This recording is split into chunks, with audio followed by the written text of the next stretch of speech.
And Rodgers in the overall play, but that is the end of this cup competition this season. Yeah, listen, I thought it was a really entertaining game of football. Both teams going for it.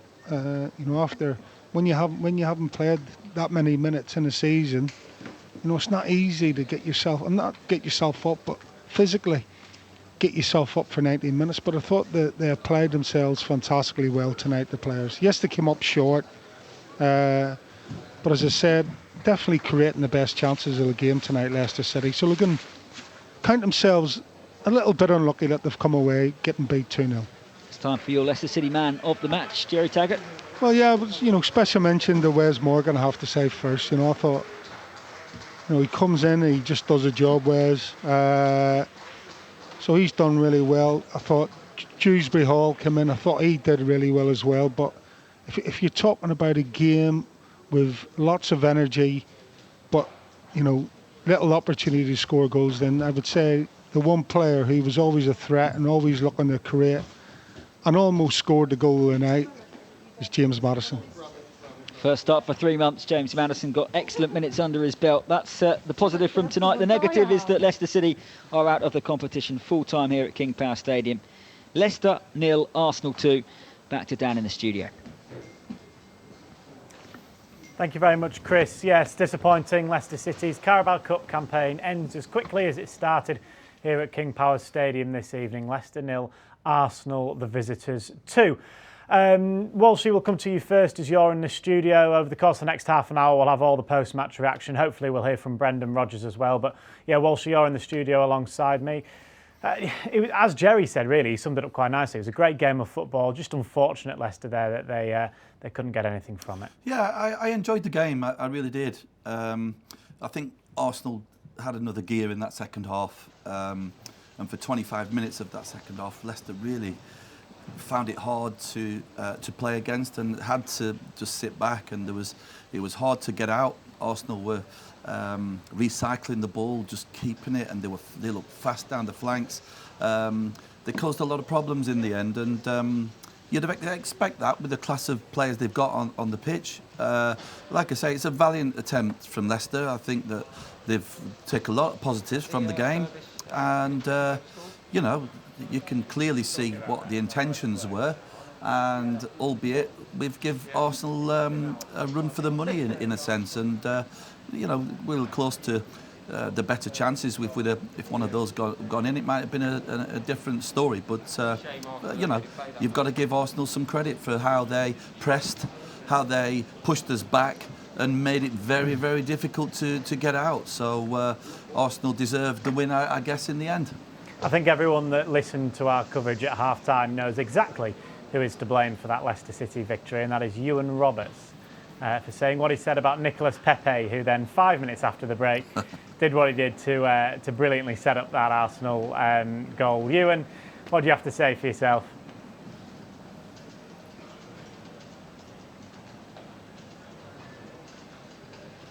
I think Ewan's done what everyone has struggled with, meeting the microphone. I'm back. Don't worry. You've got a second chance.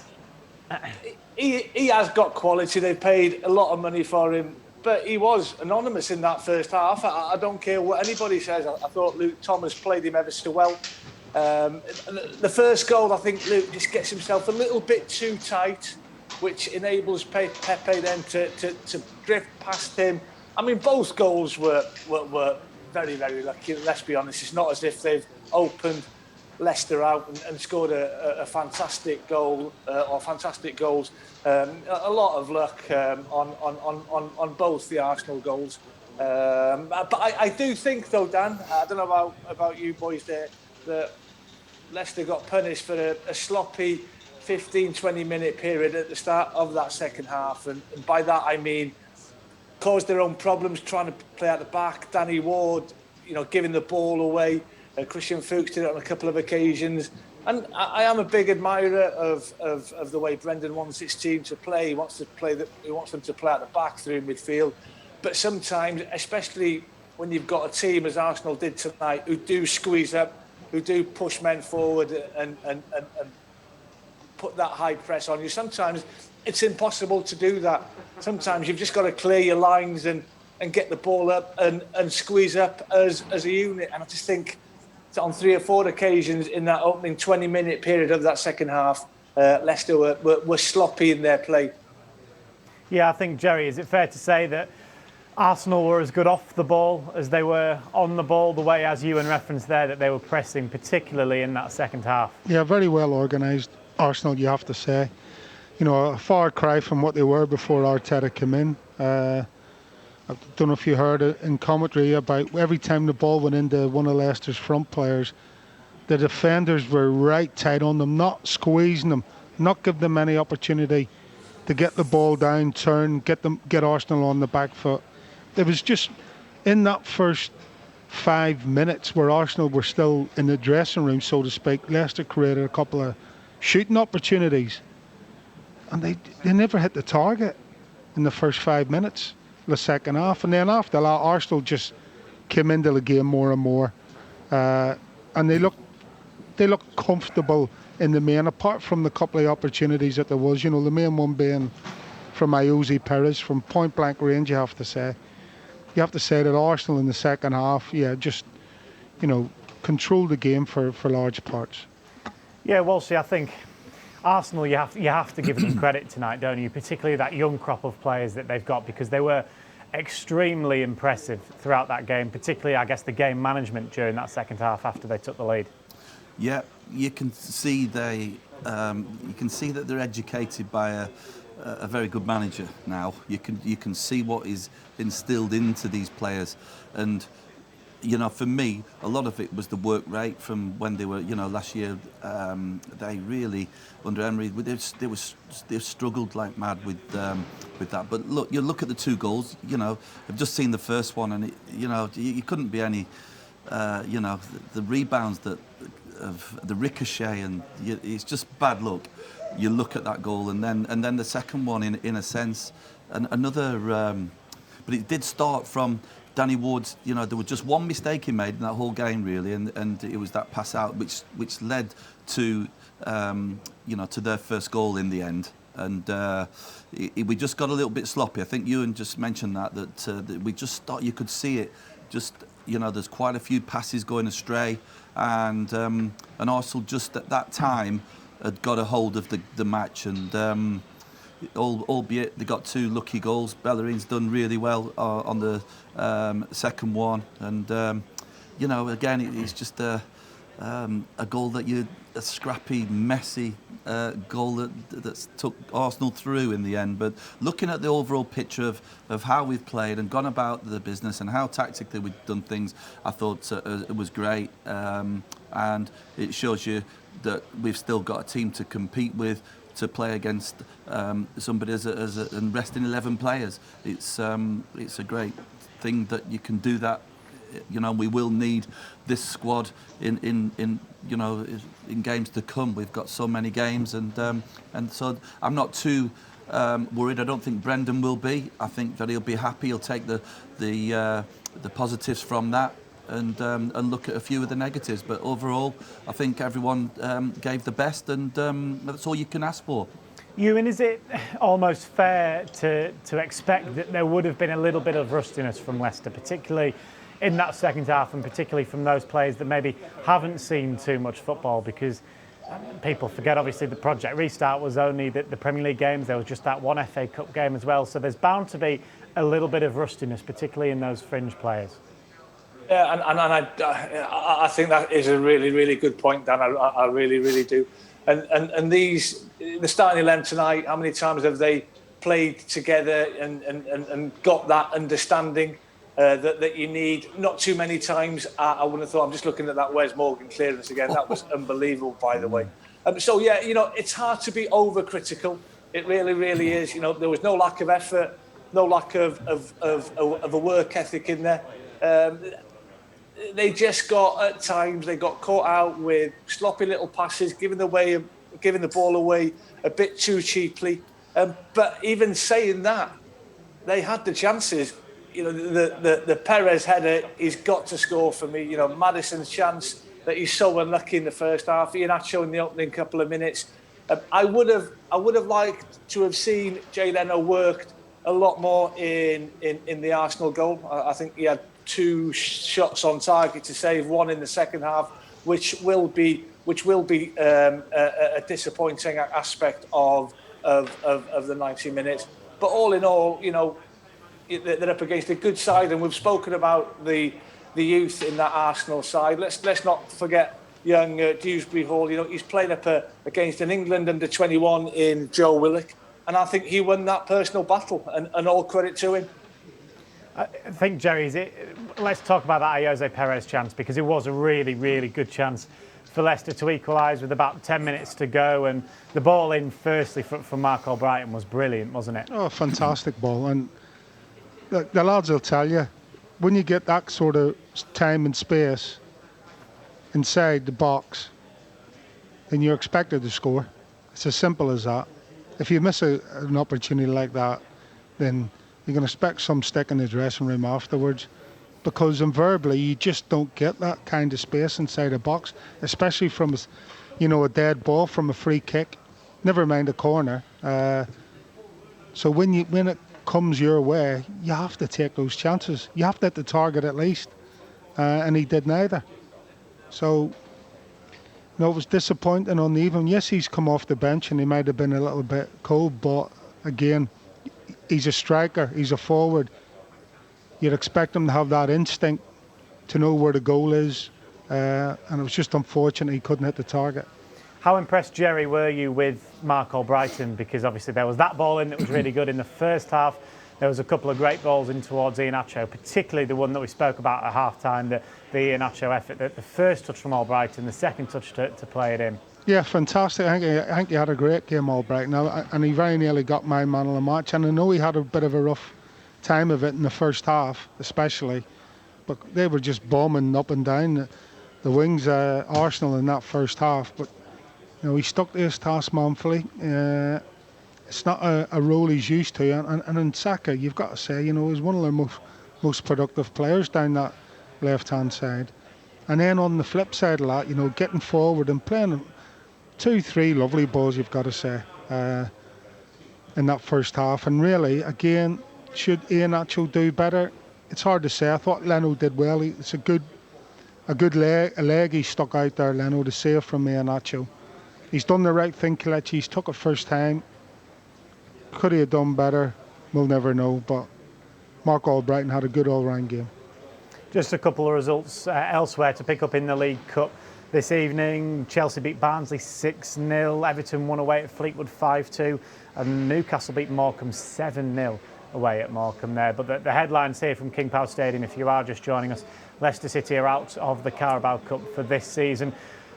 Yes, obviously there's a lot of disappointment, Walshy, because Leicester are out of a cup, but they can be proud of the way they played this evening.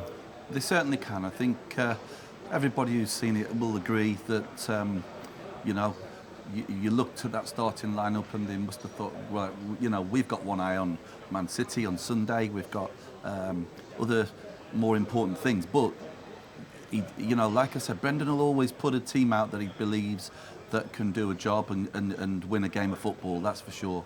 And it was, you look at some of the football, it was an exciting game in a sense. We created chances that we could have taken, we didn't.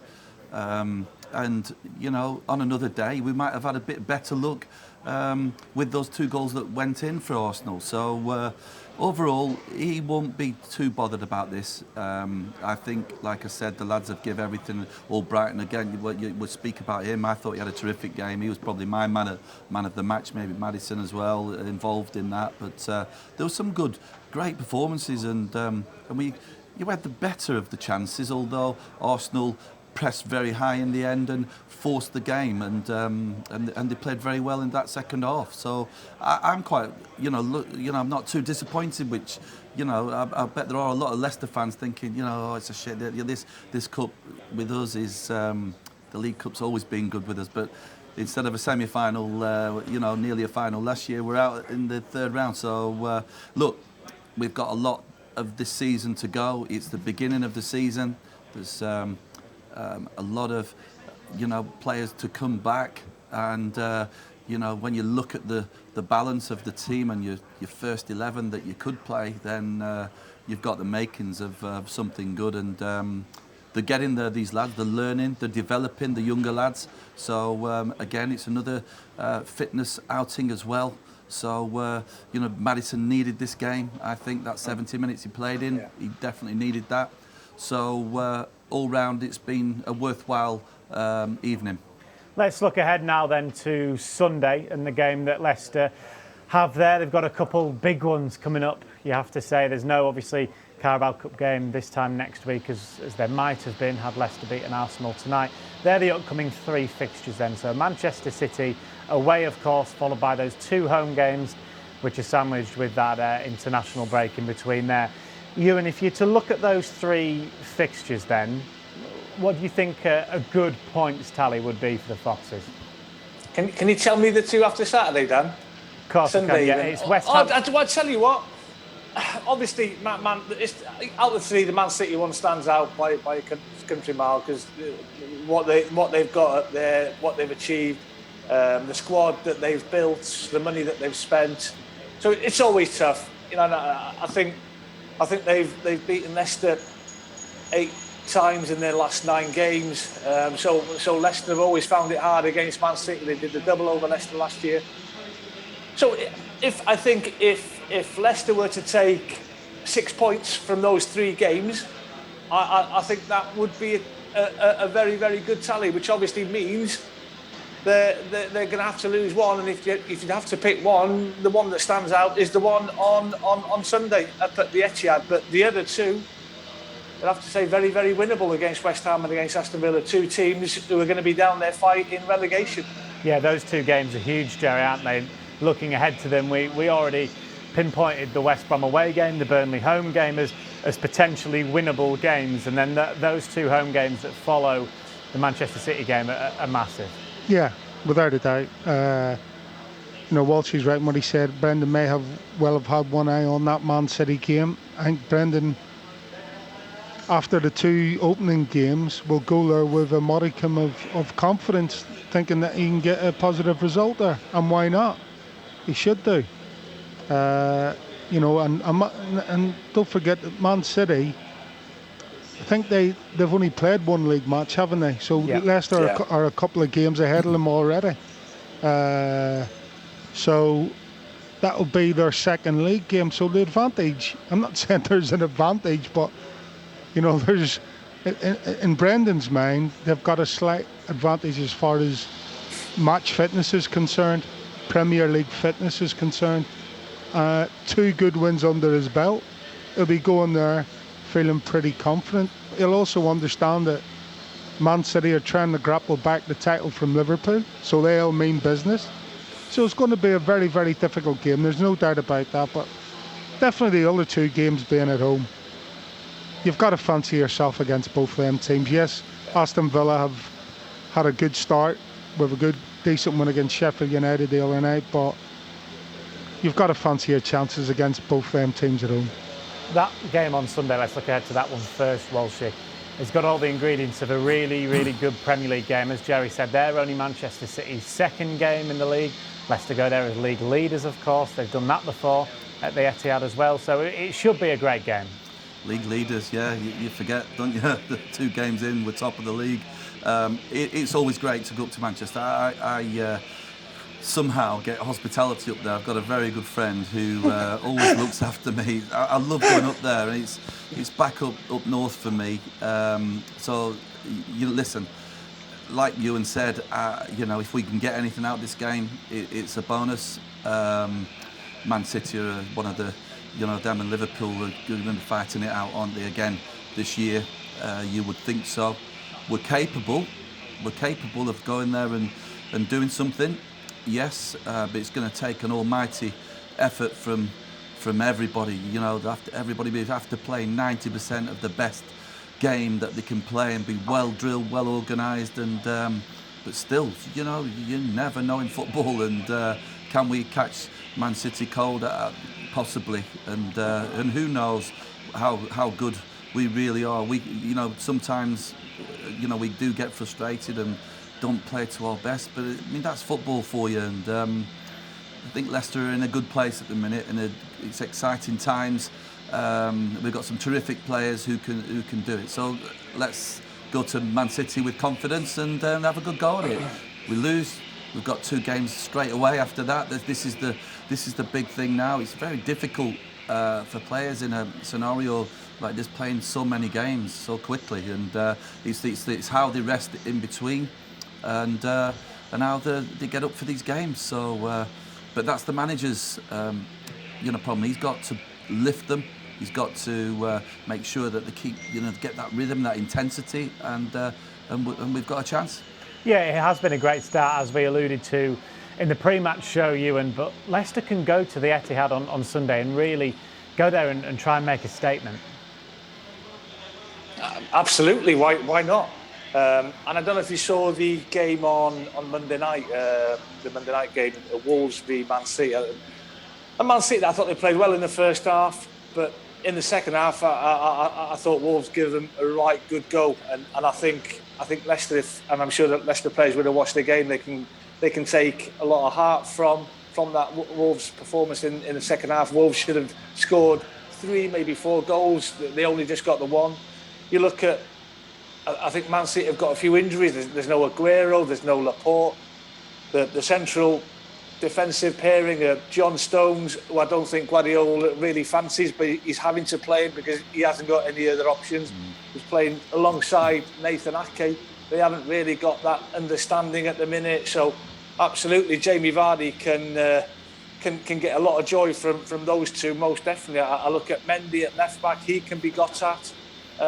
So, you're not going up there hanging on to a game. I remember when you won the league, and a fantastic performance up at the Etihad. I think was it 3-0 or 3-1 that you won with a great Mahrez goal.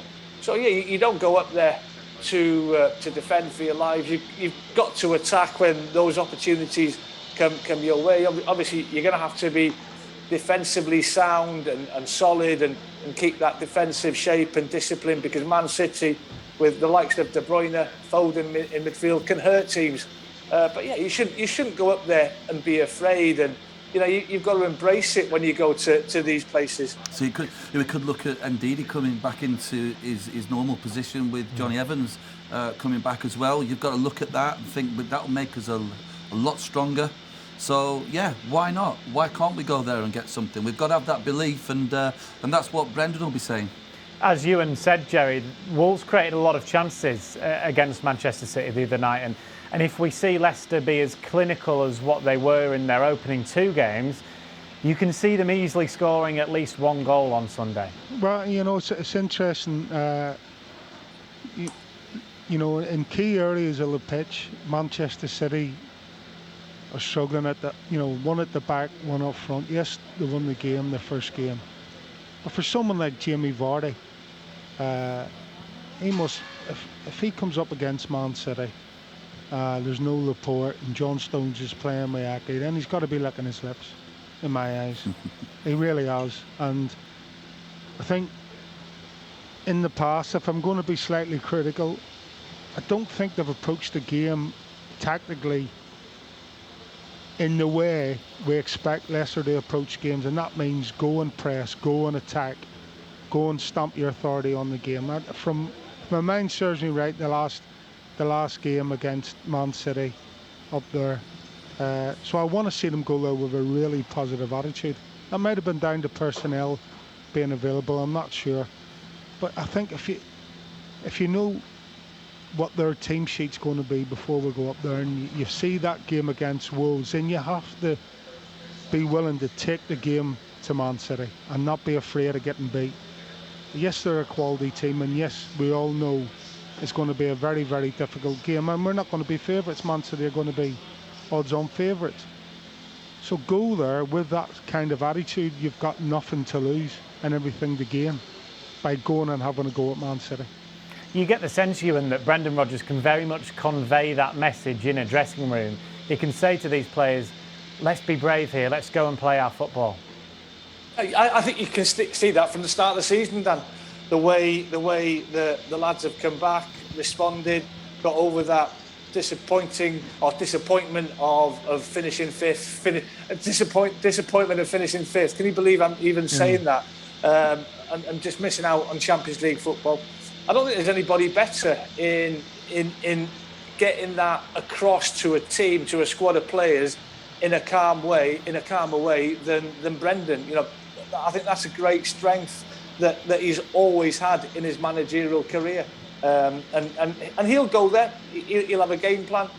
You know, they've got a few days to prepare. You know, obviously they've got an extra day with the game being on Sunday. And as I said, you've got to embrace it. You've got to enjoy it. You've got to enjoy going to these big stadiums, even though this time there's not going to be any fans. But you've got to enjoy the challenge. You've got to meet it head first.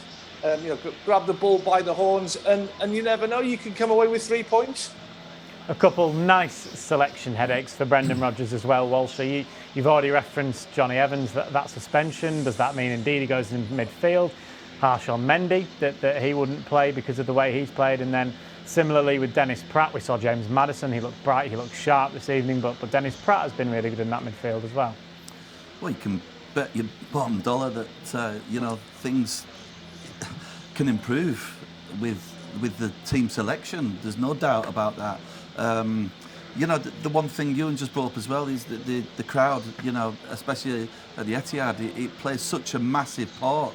So again, there's that belief, there's that, you know, I know Brendan will get them up for this game, and we've certainly got that personnel. When you look at it, you know, I'd like to pick my first 11, but I'm not going to do that just yet. I'm going to give us about 6 games before I go, right, that's my best 11.